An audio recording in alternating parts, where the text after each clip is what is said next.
அனைவருக்கும் வணக்கம். இந்திய ஒன்றியத்தில் மாநிலங்களை அரவணைத்து அவர்களின் தேவைகளை உணர்ந்து செயல்படுவதில் தோல்வியடைந்துள்ள ஒன்றிய பாஜக அரசு இன்றைக்கு சர்வதேச அளவில் வெளியுறவு கொள்கை என்கிற விஷயத்திலும் தோல்வியை நோக்கி சென்று கொண்டிருக்கிறது என்னும் விமர்சனங்கள் எழுந்துள்ளது. மேற்காசிய போர் சூழல் காரணமாக இந்தியாவில் நிலவி வரும் சமையல் எரிவாயு தட்டுப்பாட்டு பிரச்சனையை ஒன்றிய அரசு சரியாக கையாள்கிறதா எனும் கேள்வி நாட்டின் குடிமகன்களில் ஒருவனாக எனக்கும் எழுகிறது.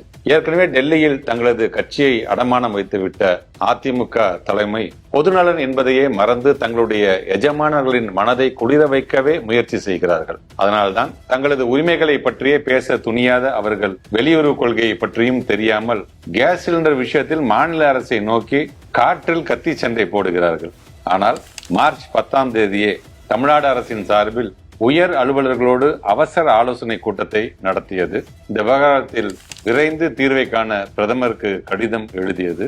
மக்கள் யாரும் அச்சப்பட வேண்டாம் என விழிப்புணர்வை ஏற்படுத்தியதோடு ஒன்றிய அரசின் நடவடிக்கைகளுக்கு தமிழ்நாடு அரசு துணையாக இருக்கும் என உறுதியளித்தது. எரிவாயு தட்டுப்பாட்டை சமாளிக்க 8 விதமான முக்கிய அறிவிப்புகளை வெளியிட்டது என பொறுப்போடு செயல்பட்டவர் நம்முடைய திராவிட மாடல் முதலமைச்சர் அவர்கள். இதற்கு பிறகும் ஒன்றிய பாஜக அரசு பாராமுகத்துடன் அலட்சியமாக இந்த விவகாரத்தை அணுகியதால் தான் மதசார்பற்ற முற்போக்கு கூட்டணி சார்பில் தமிழ்நாடு முழுவதும் மார்ச் 15ஆம் தேதி ஆர்ப்பாட்டம் நடத்தினோம். அதே போல நாடாளுமன்ற வளாகத்திலும் நமது கூட்டணி கட்சி எம்பிக்கள் போராட்டத்தில் ஈடுபட்டுள்ளார்கள். இப்படி மாநில அரசின் மூலமாகவும் கழகத்தின் மூலமாகவும் என்றைக்குமே மக்கள் நலன் மீது அக்கறை கொண்டு அனைத்து வகையிலும் செயலாற்றுகிறார் தமிழ்நாடு முதலமைச்சர் அவர்கள். இதற்கு பிறகும் எரிவாயு தட்டுப்பாட்டை சமாளிக்க ஒன்றிய அரசு எந்த முனைப்பும் காட்டவில்லை.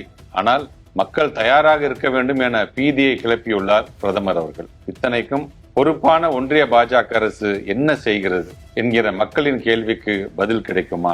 எரிவாயு தட்டுப்பாடு தீர்க்கப்படுமா? எளிய குடிமக்களின் இந்த கேள்விகளுக்கு ஒன்றிய அரசு பதிலளிக்க வேண்டும். அல்லது குறைந்தபட்சம் தங்களது டெல்லி எஜமானர்களிடம் திரு எடப்பாடி பழனிசாமி அவர்கள் கேட்டு சொல்ல வேண்டும். நன்றி.